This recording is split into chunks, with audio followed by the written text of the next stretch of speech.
Welcome to the CMA inter group 2 preparation. OMSM चल रहा है, आज 28 जुलाई है।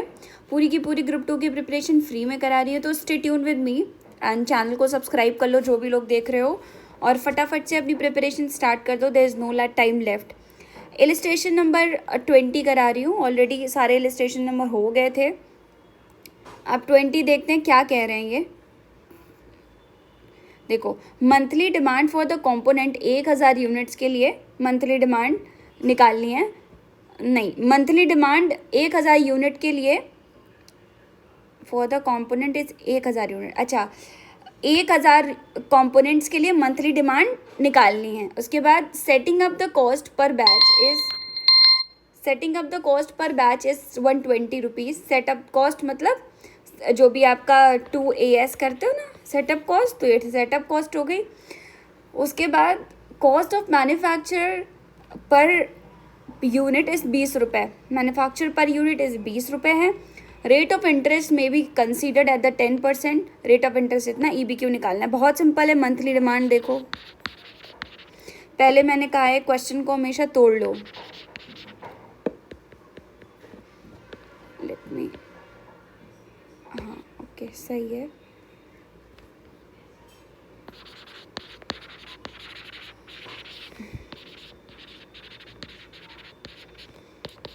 मंथली डिमांड कितनी है?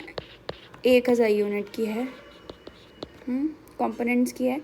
उसके बाद हमें हर साल भर की डिमांड चाहिए, हमें पूरे साल की डिमांड चाहिए, तो सिंपल सी बात है, एनुअल डिमांड निकाल लेंगे।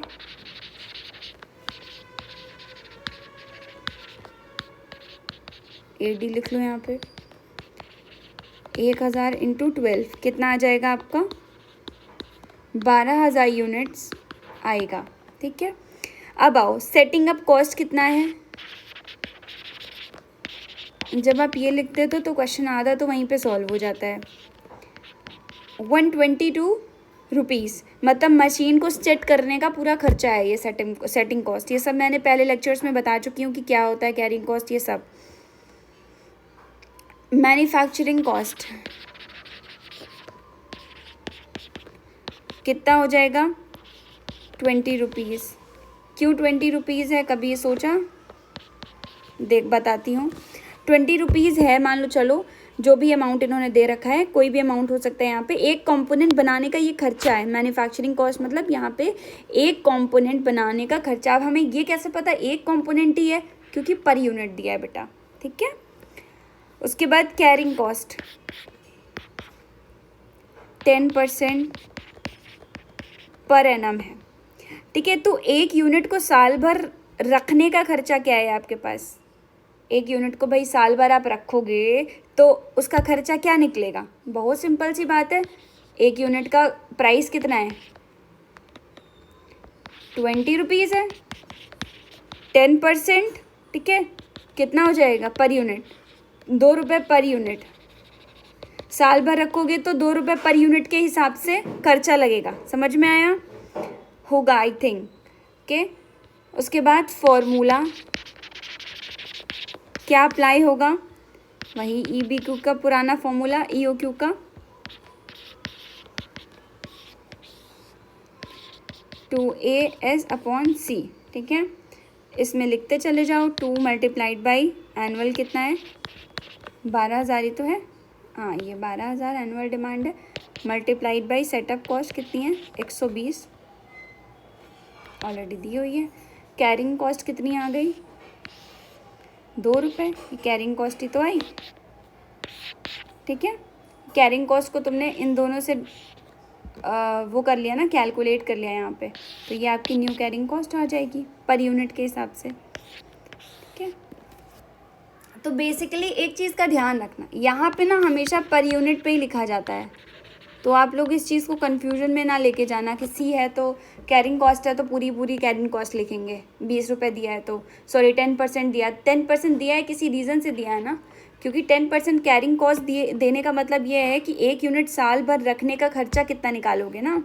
और आपको जैसे 20 रुपये ये मैन्युफैक्चरिंग कॉस्ट दिया हुआ है, तो इसका मतलब एक कंपोनेंट को बनाने का खर्चा है ना मैन्युफैक्चरिंग कॉस्ट, और कैरिंग कॉस्ट रखने का खर्चा कितना इंटरेस्ट दे रहे हो? 10% है ना, तो इंटरेस्ट ही तो हुआ एक तरीके से ही।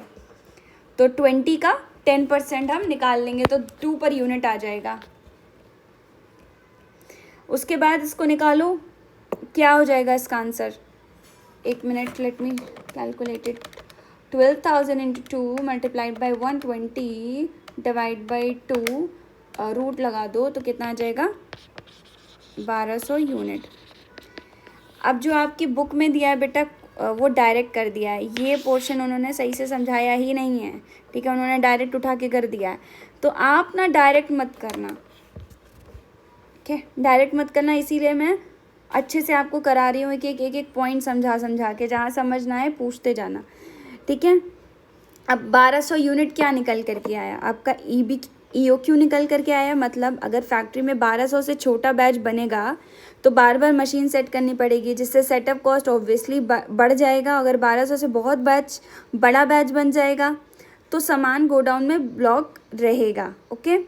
और इंटरेस्ट होल्डिंग का खर्चा, कैरिंग कॉस्ट वगैरह भी तो यहाँ पर बढ़ जाएगी। हाँ, दोनों खर्चा एकदम बैलेंस और सबसे कम आते हैं ना, तो मतलब दोनों खर्चे का मिनिमम आना चाहिए। EBQ का मतलब यही होता है। तो हमने मिनिमम निकाल लिया है कि कितना ये आ रहा है per unit cost, okay. Carrying cost हमेशा पर यूनिट लगती है, तो जब भी फॉर्मूला लगाओ तो कैरिंग कॉस्ट को पर यूनिट में ही कैलकुलेट करना। तो आई होप